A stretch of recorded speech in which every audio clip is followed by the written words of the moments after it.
Y'all really seem to be liking my story time. So here's another one, but this time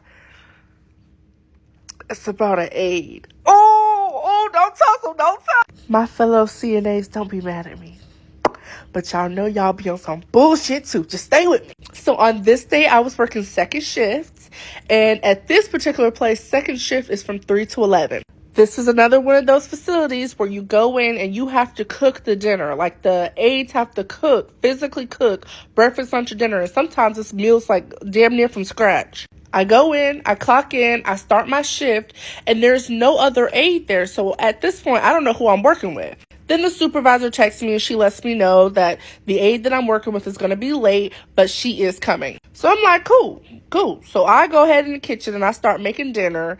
And dinner this night just so happened to be one of those meals that's from scratch. It was like meatloaf, mac and cheese, cornbread with like greens or something like that. Bitch, I'm lying through my motherfucking teeth. It was frozen damn fish sticks and peas. But when I work, I like for my patients to actually eat their food and actually digest their food. So I made meatloaf, mac and cheese, and motherfucking collard greens. And cornbread, and I put sugar in my cornbread. Argue with your mama, not me. My people be eating good when I work. Anyway, as I'm cooking, the aide walks in, and then I notice right away, oh my gosh, me and her worked in another facility together. And she was a fucking terrible aide. So I'm already bracing myself like, God damn, I gotta work with this bitch. For the life of me, I couldn't figure out if this aide was not playing with a full deck of cards, if you know what I mean, or if this was just her personality, or she was just pretending. You'll see what I mean as I keep going with the story. First of all, she comes in, she's got a really thick African accent. And before you say, well, maybe it's a miscommunication, no, just listen. She comes in, and she just staring at me. No hi, hello, how are you, how you doing? She just staring. She don't say nothing to me, so I don't say nothing to her. And I just keep doing what I'm doing. Bitch, you came in my house. Say hello. She literally is just staring at me the whole time I'm cooking. And eventually she comes around the corner and she gets like almost shoulder to shoulder. And she's just kind of standing there like.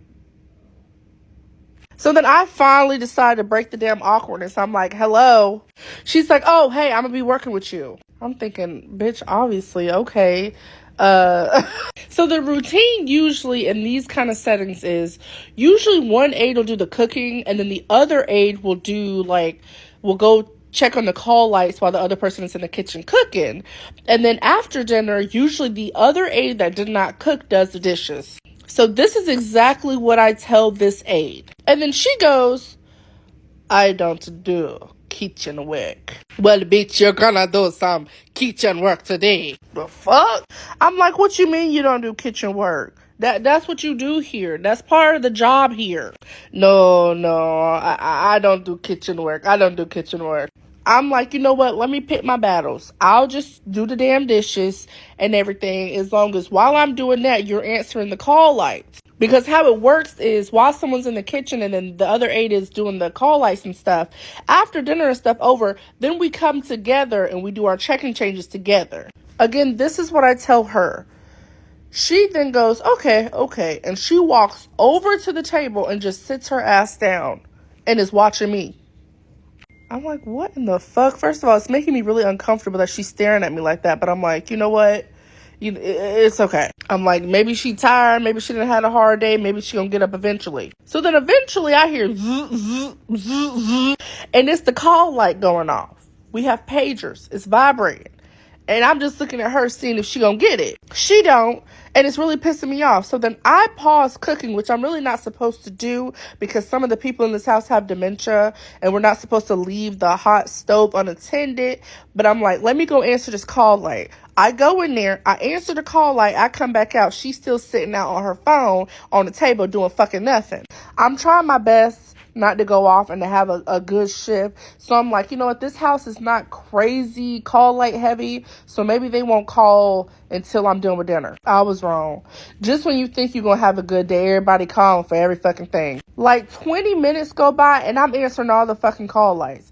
I'm answering all. And every time I come back to the kitchen from answering the call light, she's, what did they want? What did they want? Bitch, why you ain't go see what the fuck they want? What you mean? What did they want? What did they want? So at this point, I'm having to ignore her to keep from going the fuck off and losing my job. So I just continue cooking and doing what I gotta do. Cause no matter what the fuck another bitch is doing, when I come to my place of work, I'm gonna do my motherfucking job, and my patient's gonna get taken care of regardless. I'm getting close to getting finished with dinner, and then another patient comes by, and this patient is really kind of funny because she is really, really honest, and she's always kind of gossiping about the other aides.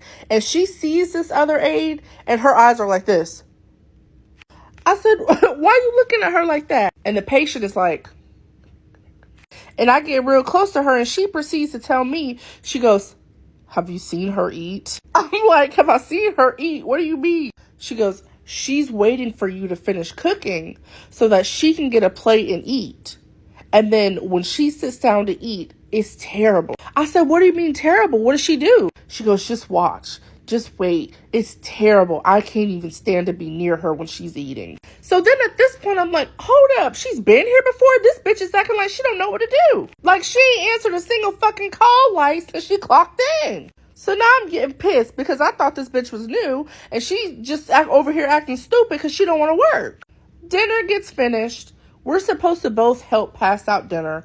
I end up passing out the dinner to all the patients in this fucking facility. I'm getting increasingly hot as damn fish grease. But the way I deal with my emotions is I have to ignore. I have to disengage before I engage, and I enrage. But let me tell you guys what the straw was that broke the camel's back. I finished serving all the people. You know, I give everybody their plate of food. And also, mind you, we have 2 feeds. I feed both people. I come out of the room and this bitch goes, is there more food? Is there food left? Is there more food? I don't say nothing to her. I just ignore her. I don't say not a fucking thing. Because, bitch, now I'm mad and you talking about fucking eating. So she goes in the kitchen. She fixed her a plate of food. She sits down to eat it. As soon as she sits down with the food, the patient that was warning me about her earlier was like tapping me on the shoulder and was like, watch, watch, watch. This bitch was eating like her motherfucking life depended on it. I'm talking. I'm literally looking like, what in the fuck? Oh, honey, it was terrible. It was terrible. I'm like, honey, close your mouth. Anyway, after she deep-throated that damn plate, you know, it's time to do the check and changes and get people clean and do the showers before people go to bed. So I tell her who the 2 showers are. And I say, which one do you want to do? And then this bitch goes, I want to take my 30. Yo, what? Bitch, you just took that whole motherfucking time to take your damn break. You done took about 50 breaks since you fucking got here. The fuck you mean you want to take your 30? So then this is when all my professionalism kind of just dissolves out of my whole fucking body. And I'm like, so no, that's not going to happen right now. I'm already behind because you didn't help me this whole entire time. Now you got to help me before you go on a motherfucking break. I ain't even sat down yet. So I gave her the easiest shower. One person was a full assist shower. The other person was just like mostly standby assist, but they just need help with like washing their backs and legs and stuff like that. Easy peasy. I gave myself the more skilled shower, which was like full assist, Hoyer and all of that. This bitch comes out of the middle of doing that shower and she's like, could you help me with her? Could you help me with her? At that point, I just said, you know what? Fucking forget it. I'll do the shower. I'll do the shower. Did that shower, did my shower. And this bitch is still looking around like, what do you want me to do? Leave. That's what that's what the fuck I should have said. I just tell her, go sit down over there, please, and do the charting. That's the least you can do. I do all the checking changes. I did the cooking, the cleaning, the dishes, the showers, every fucking thing I did. And then to take the fucking cake, this bitch tells me that she has to leave 2 hours early because she's got a sick baby at home. What the fuck was even the point? You should have never clocked in, bitch.